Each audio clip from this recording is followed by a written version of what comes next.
This is especially for like my educators. Like this is like the key to figuring out like what kind of course you want or what you're going to teach in the class, and like coaching programs. All of that really boils down to knowing your clients' challenges and likes, dislikes, all of that good stuff. Because if you have something that can help them, get over that challenge, you can offer that as a solution. And if you know what their goals are, then you can help them. You can create something that's going to help them reach their goals quicker or more efficiently. And welcome to the Friends in Beauty podcast, a safe space for ambitious beauty industry creatives to have real talk, get real answers, and practical tools to grow their businesses. My name is Akua Robinson, and I'm a makeup artist, beauty educator, and the creator of Friends in Beauty. I created Friends in Beauty to support like-minded creatives just like you on their quest to connect, network, and build genuine relationships within the beauty community. Join me every week as me and my special guests reveal the keys to success and longevity in the beauty industry, and most importantly, have fun while doing it. You ready? Hey, what's up? It's your best friend in beauty, Akua Robinson.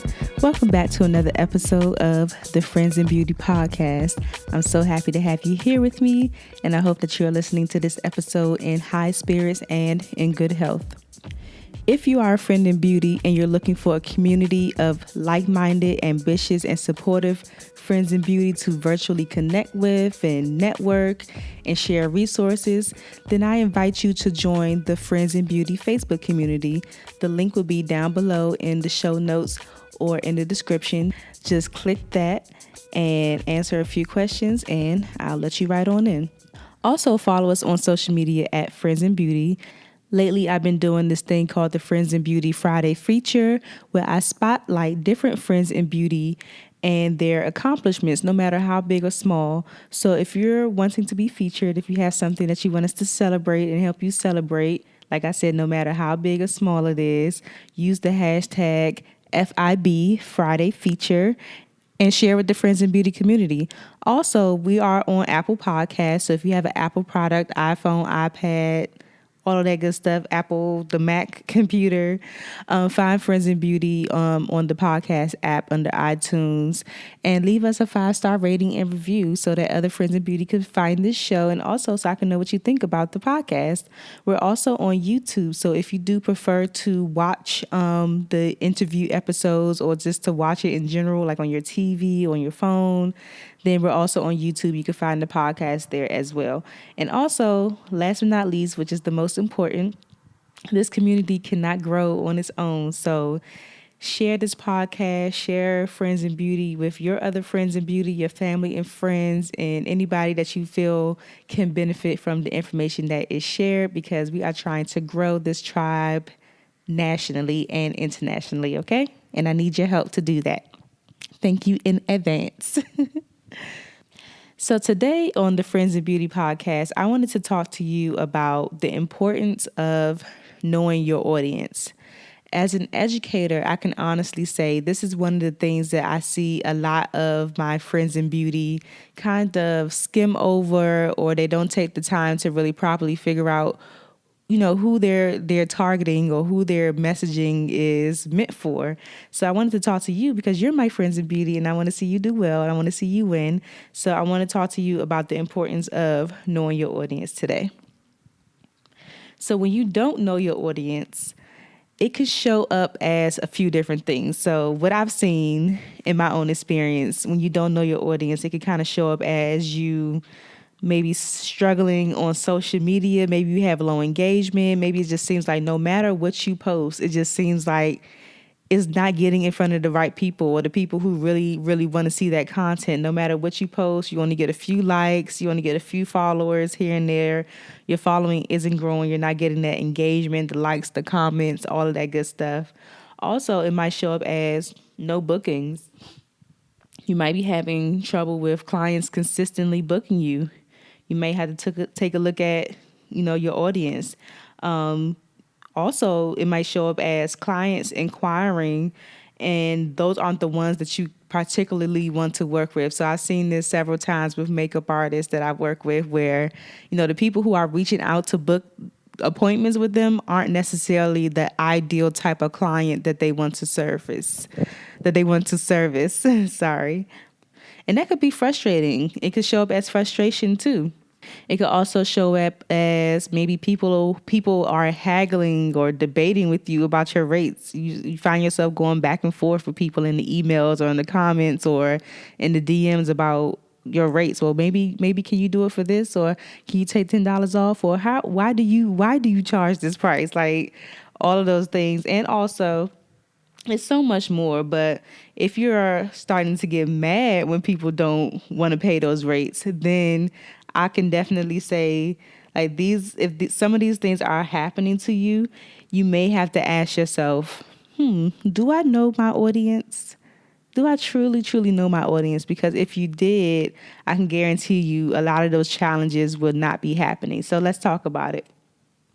Knowing your audience basically all boils down to marketing. It helps you figure out what works and what doesn't work. When you know your audience, you'll start to figure out what works and what doesn't work when it comes to your marketing and how you're showing up for your client and how you're presenting yourself. It helps you figure out what content and messages people really care about, especially when it comes to social media. So most of the time when I'm talking, I'm basing this off of social media because I know that's what a lot of us mainly use to, market our business for free and for clients to find us and everything. So it definitely helps you figure out what content and messages people actually care about when it comes to you posting.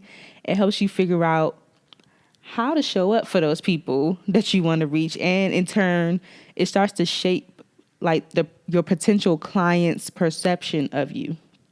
When you know your audience, everything you do will more than likely begin to resonate with the people who matter the most to you and your success. For me, that's like my potential clients or my potential students, my current clients and my current students, and my peers. Those are the people who matter the most to me and my success when it comes to my business. And just speaking on the social media thing, really, really quick, like a side note that I just thought about, this is one of the reasons why I tell people not to change like their personal page into their business page, because that's when you start to run the risk of losing engagement, because the way that you would normally talk on your personal page, it might not resonate with the people who you're trying to do business with. And it's kind of forcing those people who know you personally to go on like this journey with you. I've had like makeup artists, like my students say, okay, I'm just going to turn my personal page into like a makeup page. But it's like, I wasn't on your page to see makeup. I was there because I wanted to see you. So if you do something like that, you might notice that your engagement might, look a little weird, and it's a little hard to reach the people that you want to reach because those aren't your people that's on that page. But that's a whole nother side note that I just thought about, but I thought I would share because, I got to share. So you may be asking now, like, how do I get to know my audience? And you may be used to like the basic demographic thing. I know it's definitely something I've taught, but I also go a little bit deeper with it. But the basic demographics thing is like when you create an avatar. You create your ideal client avatar. And this is something that all business models have. So I'm always surprised when I teach this that a lot of makeup artists or other beauty professionals don't have this. Every business out here, including Apple, all these business, Instagram have ideal client avatars for who they want to use their services.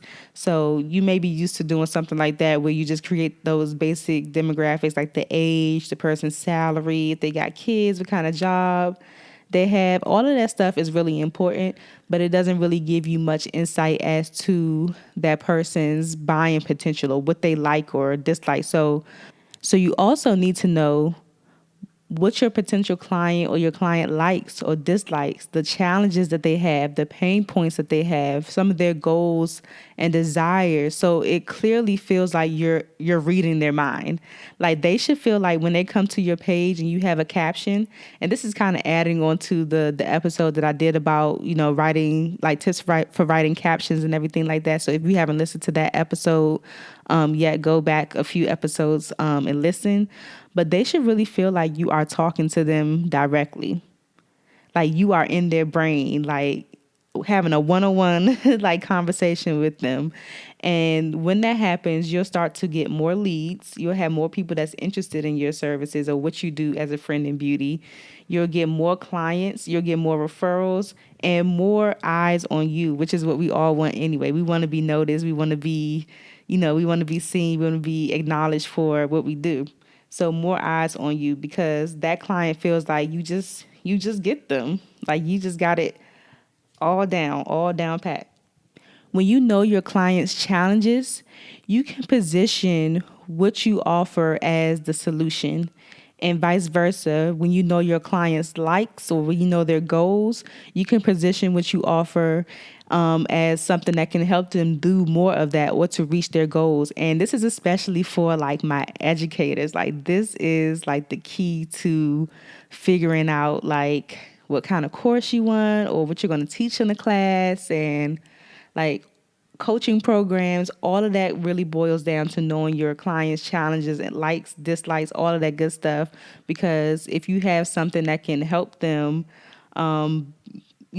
get over that challenge, you can offer that as a solution. And if you know what their goals are, then you can help them, you can create something that's going to help them reach their goals quicker or more efficiently and all that good stuff. So if you want to be an educator, this is one of the things that you're going to have to go through. And just servicing clients in general, these are things that you need to know too. Because if you, for example, I always have to give makeup artist examples because I'm a makeup artist and that's just the easiest things to do.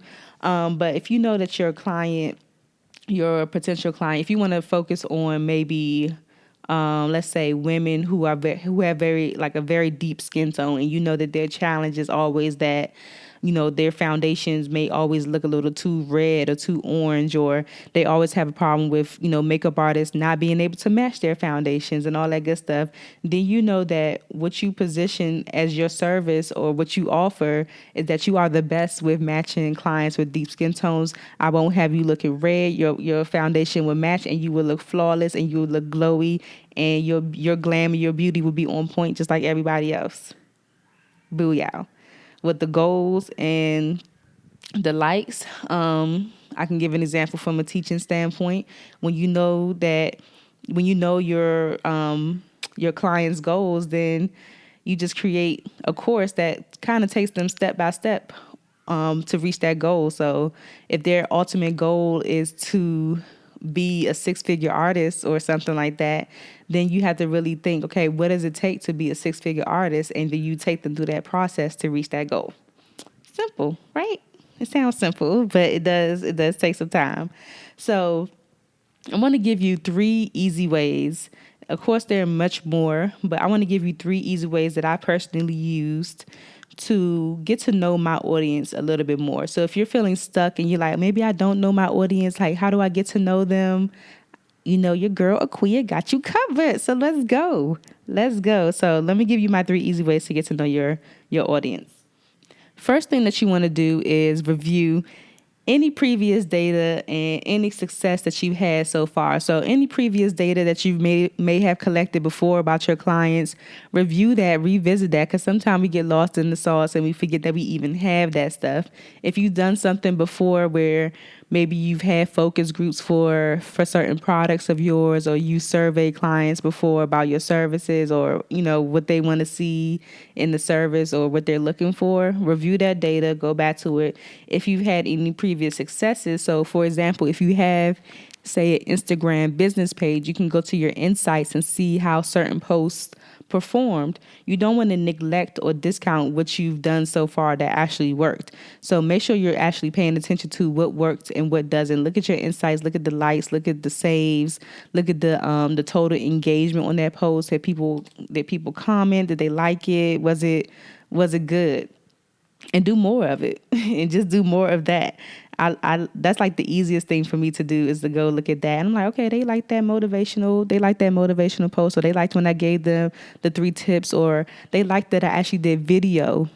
Do more of what works and you'll start to see a change, because you'll be doing more of what your client likes and they'll engage more and be more tuned in. Second thing that I like to do and that I've done before to get to know my audience, to see what they like, is to actually experiment with my content and then monitor the feedback. So experiment, do some things that you've never done before. If you're shying away from doing video content, maybe try to do some video and see if your client or your potential people on your Instagram or your audience responds to you doing video. Maybe you should give some tips. Maybe you can show a little humor sometime. Maybe you could give a peek into like your personal life and some of the things that you like and dislike. Just start to like experiment with the content that you're posting and monitor, the engagement on that post. Really, really good if you have the business page so you can see the insights, but monitor the engagement. People are actually liking it, going to visit your profile, commenting, and all of that good stuff. My third tip is to just ask. This is my favorite one, just to ask the question. What are your challenges? What are you struggling with? What are your likes? What are your dislikes? I do this all the time and it works because people love to talk about what they struggling with. It's just that simple. People love to talk about what they struggling with. People like to talk about what they like and their goals. People just like to talk about themselves. So actually on my Instagram, if I'm thinking about an idea for a class, or if I'm trying to figure out my messaging for how I need to speak to this particular client to promote this class, I need to be able to hit on their pain points. So what I do is I ask the question. So for example, with artistry, what are some of your challenges when it comes to shade matching? What are some of your challenges when it comes to consistently booking clients? Like I ask all of those different questions. So when it's time for me to start marketing my class, all I'm doing is going back to those pain points, because I'm going to make sure that when I have my class, I'm going to hit on those individual challenges. So some people may say, oh, my biggest challenge with, matching foundation is like the undertone. So when I write that messaging for that class, I'm going to be sure to say, do you struggle with matching undertones when you're shade matching, or, something to that extent? Like I said, they need to know and they need to feel like you are reading their mind. And a bonus, I just randomly thought about this. If you do, because I have done those ideal client avatars and things like that before. If that is something that you're interested in and you don't feel like you got those creative juices to get really, creative with that person that you're trying to create for your brand or that ideal client or audience that you have, what I've actually done before in the past is I've taken like a client of mine that I've actually dealt with before several times. She's like one of my favorite clients, and I use her as an example for my ideal client. So everything that she embodies, she's pretty much like very close to like my ideal client. I just took her as an example and used it to build my avatar. So a working woman, 6 figures, owns her own business, just certain things about her that I really liked as a person too. I added that in and it helps. So if you can't think of anything creatively, like off of the top of your head, start with somebody that you actually know, who you consider to be like an ideal client or somebody that you enjoy working with, and start from there, and then you can start to build on it. So as you can see, getting to know your audience isn't simple. It definitely takes time, but it is necessary and is definitely worth it. Take some time to really figure this out if this is something that you're struggling with.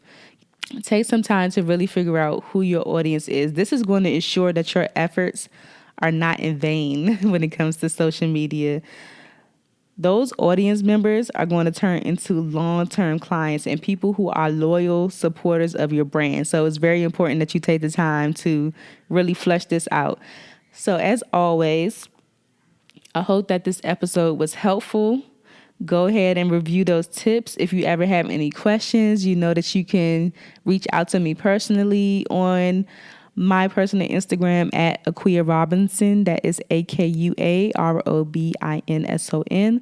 Or you can leave me a comment on the post that is designated for this episode on Facebook or Instagram, or in the Facebook Friends in Beauty community, okay? It's so many ways to reach me, and email and all of that. So many different ways that you can reach me if you ever have any questions. So if you've been struggling with, engagement, getting clients, people haggling for your rates, being frustrated, all that good stuff, maybe time for you to revamp and get to know your audience a little bit more. So take some time to do that, and I wish you much luck and success. You can do this. Like I said, it's worth it. You can do this. So I will talk to you next week in another episode of the Friends in Beauty podcast. Bye. Thanks for listening to the Friends in Beauty podcast. Don't forget, sharing is caring. Share this episode with at least one friend in beauty, and subscribe, rate, and review on Apple Podcasts so that other friends in beauty can find this show. Plus, we'd love to hear your feedback. Connect with us on all social media platforms at Friends in Beauty, #Friends in Beauty to join the conversation, and join our Friends in Beauty Facebook community to stay connected. Talk to you soon.